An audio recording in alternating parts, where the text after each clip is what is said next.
Hello everyone, this video is for all the CSFET aspirants and now I am going to discuss about how to prepare Part C. Part C बहुत important रहता है क्योंकि आप जब भी मतलब JRF के लिए अगर देखो तो आपको कितना स्कोर करना होता है 120 प्लस स्कोर करना है। और पार्ट सी में मतलब अगर देखा जाए तो 100 की वेटेज आपका पार्ट सी रखता है। तो अगर आप पार्ट सी को अच्छे से प्रिपेयर करोगे मतलब अच्छी प्रिपरेशन आपकी रहेगी तो बहुत मतलब एक मेजर आपको जो जेआरएफ क्लियर करने में जो एक इंपॉर्टेंट रोल प्ले करेगा पार्ट सी यहाँ पर होगा। और पार्ट सी में आप 100 आउट ऑफ 100 स्कोर कर सकते हो। Yes, it is possible to score 100 out of 100 in part C. आप किससे आप उसको मतलब किससे प्रिपेयर करोगे या फिर क्या चीजों को आपको फॉलो करना चाहिए कि जिससे आप पार्ट सी में 100 स्कोर कर लो। क्योंकि 100 एक बहुत मतलब आप देखो अगर आपको 120 स्कोर करना है, अगर आपने पार्ट सी में 100 स्कोर किया तो मतलब part A plus part B आपको दोनों को मिला के आपको सिर्फ कितना 20-30 इतना मार्क्स स्कोर करना है। तो इसलिए पार्ट से एक इंपॉर्टेंट होता है। मोर ओवर पार्ट बी में क्या होता है, क्रैमिंग पोर्शन रहता है। क्रैमिंग पोर्शन में ऐसा होता है कि काफी स्टूडेंट्स को प्रॉब्लम रहती है कि मतलब याद नहीं होता है, फैक्टर्स के लिए याद नहीं होता है। तो एक इंपॉर्टेंट इसलिए भी बन जाता है कि पार्ट बी में जो क्रैमिंग वाला पार्ट है पार्ट सी में ऐसा नहीं होता है। पार्ट सी में सिंपल सा यहाँ पे क्या होगा, एक्सपेरिमेंटल बेस्ड क्वेश्चन यहाँ पे बनते हैं या फिर ग्राफिकल क्वेश्चन यहाँ पे बनते हैं, तो उनको सॉल्व करना इजी होता है। ठीक है, तो अभी देखते हैं कि पार्ट सी को अगर आप 100 आउट ऑफ 100 आपका टारगेट है, वैसे तो टारगेट आपको 100 ही रखना चाहिए कि 100 का आप टारगेट रखो तभी आप अच्छा स्कोर कर पाओगे पार्ट सी में। तो उसको टारगेट करने के उस टारगेट को अचीव करने के लिए आपको क्या क्या चीजें ध्यान में रखनी है या फिर आपको कैसे उसको स्टडी करना है। तो सबसे पहले देखो पार्ट सी के लिए प्रिपेयर करने के लिए ऐसा कोई शॉर्ट ट्रिक नहीं है। अगर आप सोच रहे हो कि आप किसी भी शॉर्ट ट्रिक को फॉलो करके पार्ट सी में 100 आउट ऑफ 100 स्कोर करोगे तो ऐसा पॉसिबल ही नहीं है। तो इसके लिए कोई भी शॉर्ट ट्रिक नहीं है। आपको यहाँ पे स्टैंडर्ड बुक्स को फॉलो करना ही करना पड़ेगा, हर एक कंसेप्ट को डीपली पढ़ना ही पढ़ना पड़ेगा। तो किसी भी टाइप की शॉर्ट ट्रिक से अगर आप कोई भी कंसेप्ट किसी भी शॉर्ट फॉर्म में पढ़ के आप पार्ट सी क्रैक नहीं कर सकते हो। क्योंकि अभी जो क्वेश्चंस बन रहे हैं पार्ट सी में काफी डेप्थ नॉलेज के साथ बन रहे हैं, डीप नॉलेज में मतलब कोई भी कंसेप्ट आप पढ़ोगे तो देखोगे तो बिल्कुल डीप में वो पूछा जाता है। और आप पार्ट सी को प्रिपेयर करोगे तो साथ के साथ आपका पार्ट बी तो ऑटोमेटिकली प्रिपेयर हो जाएगा। क्योंकि पार्ट सी को जितना डीप आप पढ़ोगे उतना ज्यादा फैक्टर्स आप पढ़ोगे, फैक्टर्स पढ़ोगे तो वही फैक्टर्स आपके कहाँ पर आने वाला, पार्ट बी में आने वाला। तो पार्ट सी तो एक इंपॉर्टेंट है। तो इसके लिए क्या करना है, स्टैंडर्ड बुक्स मतलब जितना भी है स्टैंडर्ड बुक्स को करना है। स्टैंडर्ड बुक्स में से आपको हर एक कंसेप्ट को डीप नॉलेज के साथ यहाँ पे पढ़ना है। तो ये तो इंपॉर्टेंट है।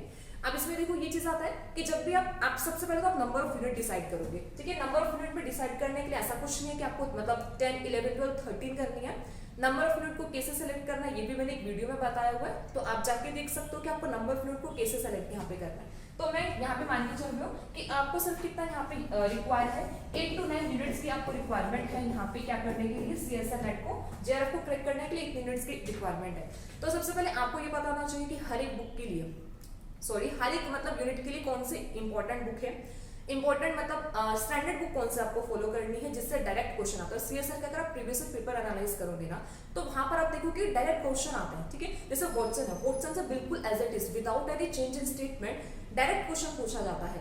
ऐसे अगर आप देखोगे डेप बायो का देखोगे, डेप बायो में गिलबर्ट से डायरेक्ट क्वेश्चंस बनकर आता है। तो यहाँ पे तो ऐसा नहीं कि डायरेक्ट क्वेश्चन ही बनकर आएंगे। ठीक है, तो इसलिए आपको स्टैंडर्ड बुक्स को ही फॉलो करना है, कोई भी शॉर्ट ट्रिक पे नहीं जाना है, किसी भी शॉर्ट बुक पे नहीं जाना है, आपको सिर्फ स्टैंडर्ड बुक्स को ही वहाँ पे फॉलो करना है क्योंकि डायरेक्ट क्वेश्चन वहाँ पे बन के आता है। और सिंपल सा जब आप यहाँ पे बुक्स को मतलब स्टैंडर्ड बुक्स को कोई भी टॉपिक को प्रिपेयर करोगे तो नेक्स्ट आपको यहाँ पे क्या करना है, प्रीवियस क्वेश्चंस।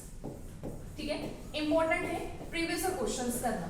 तो सबसे पहले सिर्फ प्रीवियस क्वेश्चंस पर ध्यान देना है, इधर उधर से कोई भी प्रैक्टिस क्वेश्चन नहीं। पहले जब आपके प्रीवियस क्वेश्चंस हो जाएंगे, आपको लगता है कि आपने प्रीवियस क्वेश्चंस को कर लिया है, अब आप मतलब इंप्लीमेंट कर पा रहे हो हर एक कंसेप्ट को, तब जाके आपको क्या करना है, किसी प्रैक्टिस क्वेश्चन को मतलब इधर मतलब कोई भी टाइप की प्रैक्टिस क्वेश्चन को आप कर सकते हो, लेकिन पहले प्रीवियस क्वेश्चन इंपॉर्टेंट है। प्रीवियस क्वेश्चन में भी अभी जो रिसेंट पेपर्स के जो आता है ना, रिसेंट पेपर जो अभी हुए हैं, ठीक है, वहां पे मतलब जब से मतलब थोड़ा सा पैटर्न चेंज होना स्टार्ट हुआ है क्वेश्चंस का, वो वाले क्वेश्चन को ज्यादा आप ध्यान दो। और सिर्फ अभी यहाँ पे कैसे पार्ट सी के आपको क्या करना है, क्वेश्चन से जैसे कोई भी टॉपिक आप पढ़ते हो तो ओनली पार्ट सी के क्वेश्चंस वहां पे देखने हैं कि पार्ट सी का यहाँ पे कैसा होगा, क्योंकि ये चीज आपको हेल्प करेगा कि इस टॉपिक से कैसे क्वेश्चन यहाँ पर आ सकते। तो पार्ट सी के लिए सिंपल सा स्टैंडर्ड बुक्स पढ़ो, स्टैंडर्ड बुक से हर एक टॉपिक को डीप मतलब डेप्थ में जाके पढ़ना है और साथ के साथ क्वेश्चन प्रैक्टिस वहां पे करते रहेंगे।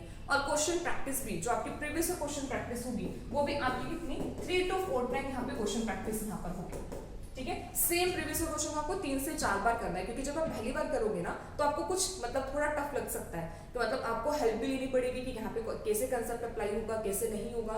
तो सेकंड टाइम करोगे तो आपको समझ में आएगा कि हाँ यहाँ पे आपने ये वाला कंसेप्ट अप्लाई किया था, और जब थर्ड टाइम आप करोगे तो आपको समझ में आएगा कि हाँ ये तो मतलब आपको फिर चीजें याद होनी स्टार्ट हो जाएंगी कि हाँ ये चीज ये कंसेप्ट यहाँ पे ऐसे अप्लाई होगा। तो सिंपल सा जब भी प्रीवियस क्वेश्चंस भी करो तो उनको भी 3 से 4 बार आप प्रॉपर तरीके से उसको मतलब प्रैक्टिस कीजिए, ठीक है। अब देखो सिंपल सा पार्ट सी में एक तो 100 स्कोर करना बहुत इजी है। 100 स्कोर करना इजी क्यों है?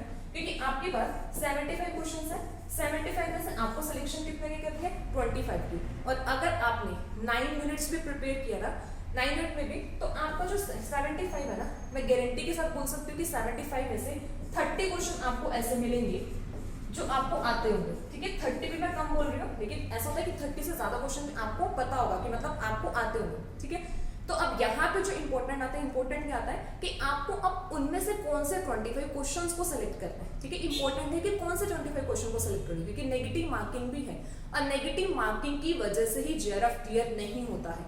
आप स्कोर अच्छा करते हो बट नेगेटिव मार्किंग के करते आपके मार्क्स को नीचे ले आती है। तो ये तभी होता है कि आपको डिसाइड करना है कि आपको कौन से 25 क्वेश्चंस को चूज करना है, या फिर कौन से क्वेश्चंस आपको ऐसा लग रहा है कि जो आपको आपका नेगेटिव मार्क वहां पे नहीं लेके आएगा। तो इसके लिए ये कैसे सिलेक्शन होगी? ये सिलेक्शन तभी होगी जब आपकी प्रैक्टिस ज्यादा होगी